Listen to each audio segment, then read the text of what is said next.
नमस्कार दोस्तों, political science विथासिस में आपका स्वागत है। आइए आज हम सब एक नए वीडियो के माध्यम से एक नए टॉपिक को समझते हैं। दोस्तों, आज का हमारा टॉपिक है नाम। नाम का अर्थ हमारे आपके नाम से नहीं है, बल्कि नाम का अर्थ नॉन अलाइनमेंट मूवमेंट से है। दोस्तों, आज हम लोग तीसरी दुनिया के बारे में बात करेंगे कि जिसे हम तीसरी दुनिया के नाम से पुकारते हैं या तीसरी दुनिया कहकर उन्हें संबोधित करते हैं, उसका अर्थ क्या है, उनमें से कितने सारे देश हैं और उसका क्या अपना महत्व है। चलिए बिना टाइम वेस्ट किए हम लोग इसको शुरू करते हैं। दोस्तों, हम लोग देखते हैं कि जैसे सेकेंड वर्ल्ड वॉर खत्म होता है, उसके बाद जो है कोल्ड वॉर अमेरिका और यूएसएसआर के बीच में शुरू होता है।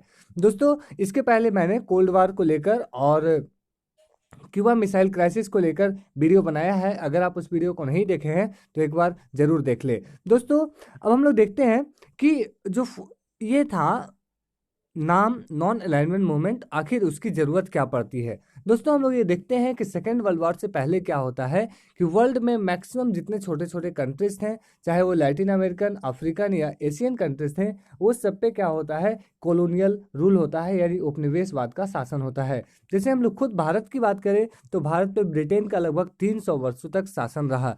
तो इस तरह से जितने भी कंट्रीज छोटे छोटे थे जिन पर विदेशी रूल था या कॉलोनियल रूल था, वो सारे जो है वो इस फेज में यानी कि 1945 के बाद और इस समय लगातार कोल्ड वार पीरियड में क्या होते गया, ये सारे कंट्री जो है वो डीकोलोनाइज्ड यानी उपनिवेशवाद से उनको छुटकारा मिलते चला गया। तो इसी संदर्भ में एक ऐसा ग्रुप बनकर उभरा जो अभी अभी क्या हुए थे, वो उपनिवेशवाद से फ्री हुए थे, एवं वो ग्रुप जो है वो आपस में इकट्ठा होना शुरू होते हैं। और वो एक ऐसे ग्रुप होते हैं जो ना तो अमेरिका के साथ जाना चाहते हैं और ना ही यूएसएसआर के साथ जाना चाहते हैं, या यूँ कहें तो वो सब मिलकर एक अपना अलग से ग्रुप बनाते हैं जिसका नाम वो लोग नॉन यानी कि नॉन अलाइनमेंट मूवमेंट देते हैं। दोस्तों, सबसे पहले बात करें इसकी फंडिंग की, तो इसकी फंडिंग में हम लोग देखते हैं कि मेनली 5 देश जो है वो निकलकर सामने आते हैं। हम लोग देख सकते हैं यहाँ पे एक फिगर है, इसमें five five founding members of नाम।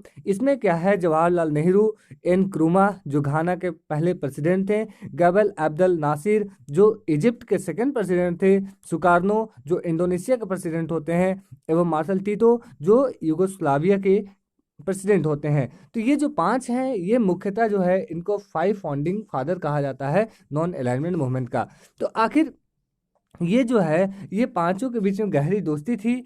और ये क्या है कि अपने में बात करके इसके पहले जो है कई सारी मीटिंग्स होती है और अपने में इसका लक्ष्य निर्धारित किया जाता है और इसके बाद जो है इसकी फंडिंग की जाती है। दोस्तों, अगर इसकी लेटेस्ट मीटिंग की बात करें तो जब कोरोना वायरस यानी कोविड-19 जब शुरू हुआ था, तो 2020 में जो है इसका लेटेस्ट ऑनलाइन मीटिंग हुआ था। और उससे पहले एक और ऑफलाइन जो हुआ था वो 18 समिट हुआ था, जो अजरबैजान में हुआ था। कब हुआ था? 2019 में हुआ था। उसके बारे में आगे हम लोग बात करते हैं। तो जो लेटेस्ट हुआ था वो क्या था, वो ऑनलाइन मीटिंग था और वो कोविड को लेकर था, जो 2020 में मई में हुआ था। और उसमें मेनली उसका जो थीम था वो क्या था, यूनाइटेड अगेंस्ट कोविड-19। तो ये जो है आप देख सकते हैं यहाँ पे कि नरेंद्र मोदी हमारे प्राइम मिनिस्टर बैठे हुए हैं और ये जो है एक ऑनलाइन मीटिंग हो रही है। तो इसमें मेनली जो है शुरू में तो कम देश थे, शुरू में लगभग 25 देश थे, लेकिन अभी जो है वर्तमान में इसमें लगभग 120 से भी अधिक देश इसमें शामिल हो गए हैं, यानी नॉन अलाइनमेंट मूवमेंट में अभी 120 से भी ज़्यादा अभी मेंबर हैं। अब देखते हैं हम लोग व्हाट इज नॉम यानी कि नॉन अलाइनमेंट मूवमेंट का और इंपॉर्टेंस है।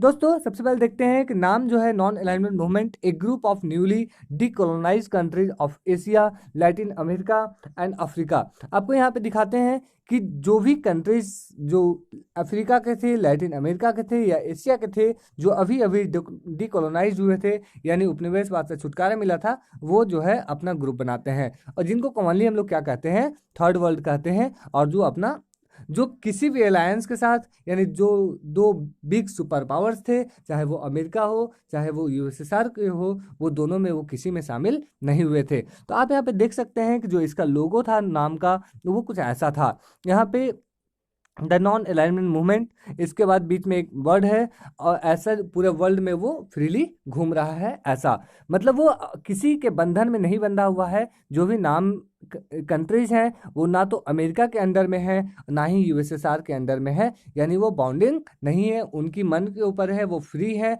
वो चाहे तो अमेरिका के रुख ले सकते हैं, चाहे तो यूएसएसआर का रुख ले सकते हैं। लेकिन क्या था, इनका जो खास मकसद था वो अपना एक तीसरी दुनिया मतलब थर्ड वर्ल्ड में, यानी वो दोनों से अलग रहते हुए अपनी स्वतंत्र विदेश नीति, अपनी स्वतंत्र स्ट्रेटेजी, अपनी स्वतंत्र पॉलिसी बनाना था। अब देखते हैं, द रूट ऑफ नॉर्म lies in the friendship of Nehru, जो हमारे फर्स्ट प्राइम मिनिस्टर थे इंडिया के।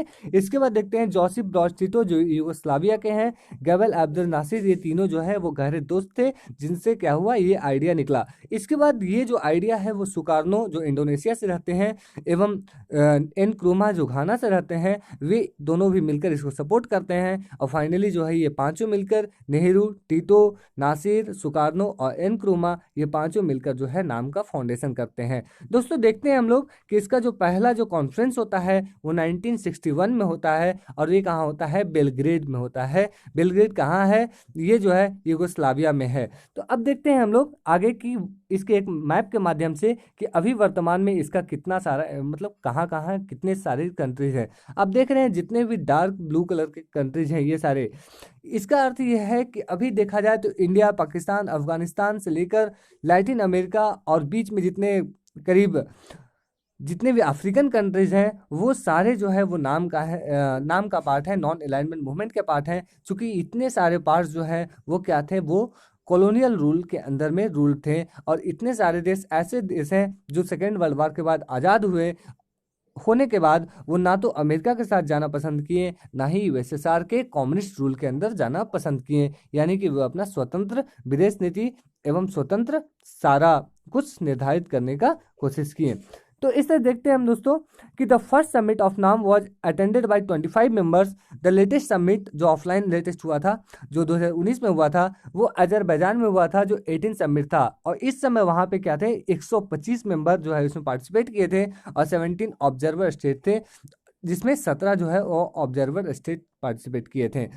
अब क्या है, with the time this moment become popular. आपको ये पता होगा शुरू में चूंकि ये 25 मेंबर्स थे, अभी लगभग 100 ज़्यादा हो गए, 125 हो गए। इसका मतलब ये तभी हो सकता है जब ये जो नॉन अलाइनमेंट मूवमेंट है इसकी अपने मोटो, स्ट्रेटेजी, पॉलिसी जो है वो बहुत फेमस हुई होगी, बहुत पॉपुलर हुई होगी। जो डिकोलोनाइज कंट्रीज हैं उनको ये पसंद आई होगी। यही कारण है कि अभी इसमें वर्तमान में संख्या काफ़ी बढ़ गई है। हालांकि इसकी अगर रिलेवेंस की बात करें या इसकी इंपॉर्टेंस की बात करें तो कहीं ना कहीं आज जो है नाम का रिलेवेंस जो है वो कम होते दिखाई दे रहा है, क्योंकि नाम के जो कंट्रीज हैं मेनली वो कहीं ना कहीं कुछ अमेरिका के साथ, कुछ यूएसएसआर के साथ जाने लगे हैं। खुद हम इंडिया की बात करें तो इंडिया जो 1971 में Indo Soviet treaty, friendship treaty जो साइन किया था, उससे साफ झलकता है कि इंडिया जो है, इंडिया का जो रुख जो है वो 1971 में कहीं ना कहीं रूस रूस की तरफ झुका हुआ था, रूस की तरफ अलाइन था। तो इस तरह से देखते हैं, but it not adopted either the policy of isolationism और न्यूट्रलिटी।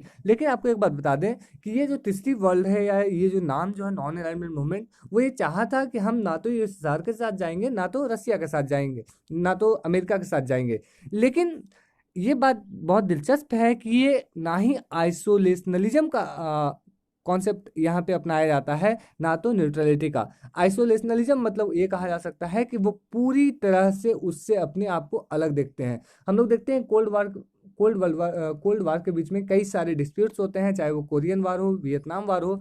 इस समय क्या होता है, जो भी चीज़ें घटित हुई रहती है उससे कहीं ना कहीं नाम कंट्रीज के ऊपर भी इफेक्ट पड़ता है। तो इस तरह से कह सकते हैं कि वो आइसोलेशनलिज्म नहीं थे। या न्यूट्रलिटी की बात करें तो न्यूट्रलिटी, जैसे वाटर को हम लोग बोलते हैं, वाटर न्यूट्रल है, चूंकि वो जिस पोजीशन में जाता है वो अपने आप को अडॉप्ट कर लेता है। लेकिन देखते हैं ये न्यूट्रल भी नहीं थे नाम, चूंकि वर्ल्ड में जो भी घटनाएं होती है या जो भी अफेयर्स होते हैं उनमें कहीं ना कहीं ये पार्टिसिपेट भी करते थे, और अमेरिका और यूएसएसआर के बीच में जो भी डिस्प्यूट्स होते थे उनको कहीं ना कहीं ये सॉल्व आउट करने की भी कोशिश करते थे। यानी यूँ कहे तो ये पूरी तरह से ना तो आइसोलेशनलिज्म को अपनाते थे, ना ही पूरी तरह से न्यूट्रलिटी, मतलब वो पूरी तरह से अपने आप को 100% अपने आप को यूएसए और यूएसएसआर से अलग नहीं देखते थे, क्योंकि उनका जो पॉलिसी था, स्ट्रेटेजी था, वर्ल्ड में जो उनका अपना इन्फ्लुएंस था, उससे ये पूरी तरह से अलग नहीं रह सकते थे। अब क्या है, NAM always try to mediate between power blocs to have peace and stability.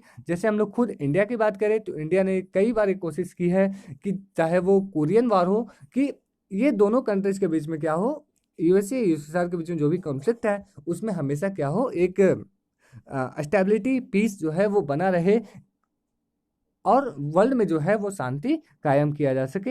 इसके लिए समय समय पर हर लीडर्स के द्वारा क्या किया जाता है, आवाज़ उठाया जाता है दोस्तों। लेकिन अब हम बात करें कि इंडिया जो है वो नॉन अलाइनमेंट मूवमेंट में इंडिया का क्या रोल था, पार्टिकुलरली इंडिया उसमें क्या इंपॉर्टेंस रखता था। दोस्तों हम लोग ये जानते हैं कि इंडिया जो है वो एक फाउंडिंग मेंबर था, यानी जो 5 राष्ट्र मिलकर जो इंडिया नाम की इस्टेब्लिशमेंट किए थे उसमें एक इंडिया भी था, और इसमें जो लीडिंग रोल था वो हमारे जवाहरलाल नेहरू का था दोस्तों। तो इस तरह देखते हैं हम लोग, जो पॉइंट 1 है कि NAM allowed India to take international decisions and stances that served it interest rather than interest of the super power and alliance. मतलब इंडिया जो है या नाम जो है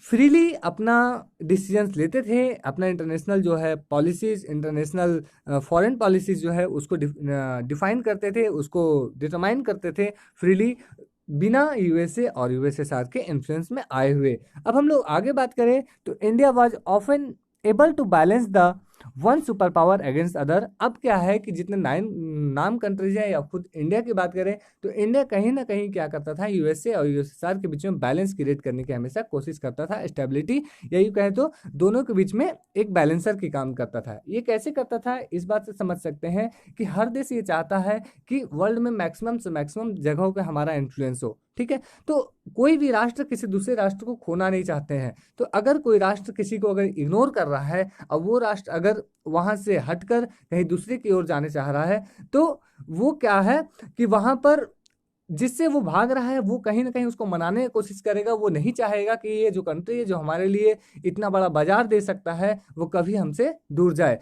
तो इंडिया कहीं ना कहीं क्या करता था, एक बैलेंसर की रूप में अपना रोल प्ले करता था नाम के साथ। अब क्या है, लेकिन इसके साथ साथ क्या किया जाता था कि इंडिया का जो फॉरेन पॉलिसी था या इंडिया के साथ जो नॉन अलाइनमेंट मूवमेंट के साथ जो जुड़ाव जुड़ाव था उसको लेकर कई क्रिटिक्स भी किए जाते हैं, कई आलोचनाएं भी की जाती है।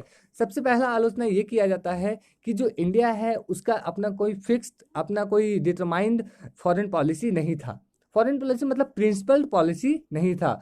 मतलब यूँ कहें तो ऐसा था कि इंडिया कभी यूएसएसआर की तरफ तो कभी अमेरिका की तरफ, कभी यूएसएसआर कभी अमेरिका, मतलब ये ना तो कैपिटलिज्म को पूरी तरह से अडॉप्ट कर रहा था, ना तो सोशलिज्म को। अगर ऐसा हो रहा था तो हमारी एक्चुअल पॉलिसी क्या है, हमारी एक्चुअल डेवलपमेंट कैसे होगी, वो अनप्रिंसिपल्ड दिखाई दे रही थी। इसके बाद जो सेकंड पॉइंट था वो यह था, it was said India was inconsistent and too contradictory postures. ये कहा जाता था कि इंडिया जो है उसके खुद के जो पॉलिसीज हैं वो कॉन्ट्राडिक्टरी है एंड इनकंसिस्टेंट है। जैसे हम खुद बोले तो ये क्लियर था कि जो हमारा नाम के जो कंट्रीज हैं वो ना तो यूएसए की तरफ जाएंगे ना तो यूएसएसआर की तरफ जाएंगे। लेकिन हम लोग ये देखते हैं कि इंडिया जो है वो 1971 में Indo Soviet treaty, friendship treaty sign करता है, जिससे साफ झलकता है कि इंडिया का झुकाव कहीं ना कहीं रूस की तरफ था। लेकिन इसके पीछे जो दिलचस्प कारण ये है वो ये था कि 1971 में जब वॉर हो रहा था तो पाकिस्तान का साथ अमेरिका खुलकर दे रहा था। तो ये जरूरी था इंडिया के लिए कि एक बैलेंस क्रिएट करने के लिए इंडिया जो है वो कहीं ना कहीं सेकेंड जो पावर ब्लॉक है उसकी तरफ आगे हो, ताकि इंडिया को मिलिट्री फोर्स, वेपन्स और भी टेक्नोलॉजिकल सपोर्ट मिल सके। तो इस तरह देखते हैं दोस्तों कि जो हमारी फॉरेन पॉलिसी होती है वो पहले से डिटरमाइन नहीं होती है। ये क्या होती है, ये हमारी सिचुएशन डिफाइन करती है कि कौन सा वक्त कैसा है और उस वक्त में हमारा फॉरेन पॉलिसी कैसा होना चाहिए। तो इस तरह देखते हैं दोस्तों कि नाम जो है नॉन अलाइनमेंट मूवमेंट, उसकी जो प्रथम बैठक होती है 1961 में होती है जो बेलग्रेड में होती है। इसके बाद इसकी कॉन्सिस्टेंट पॉलिसी जो है हमेशा बदलती गई। अगर बात करें शुरू में, तो ये जो है मेनली साम्राज्यवाद का, उपनिवेशवाद का विरोध करती थी। अफ्रीका में जो अफरटाइट सिस्टम था, यानी कि रंग भेद की जो नीति थी, उसके उसको विरोध करता था। एवं विश्व की जो बड़ी बड़ी जो महाशक्तियां हैं, वो जो अपना विश्व में अन्य देशों के जो एक्सप्लॉइट करती है संसाधनों को, जैसे हमारे पास वो मिनरल्स और ऑयल्स ले आती है, इसको भी वो खुलकर विरोध करते थे। तो कुल मिलाकर ये कहा जाए कि जो नाम का जो कॉन्सेप्ट है वो काफ़ी इंपॉर्टेंट था उस समय, क्योंकि जो टू पावर ब्लॉक्स थे वो दोनों के बीच में एक मेडिएट करने के लिए, उन दोनों के बीच में बैलेंस क्रिएट करने के लिए कोई तीसरा पक्ष का होना आवश्यक था। तो उम्मीद है दोस्तों आपको ये सारी बातें समझ में आई होगी। अगर आपको ये सारी बातें समझ में आई तो लाइक शेयर एंड सब्सक्राइब करना ना भूले, अपने दोस्तों के साथ अवश्य शेयर करें। फिर मिलते हैं नेक्स्ट वीडियो में, तब तक के लिए धन्यवाद। जय हिंद।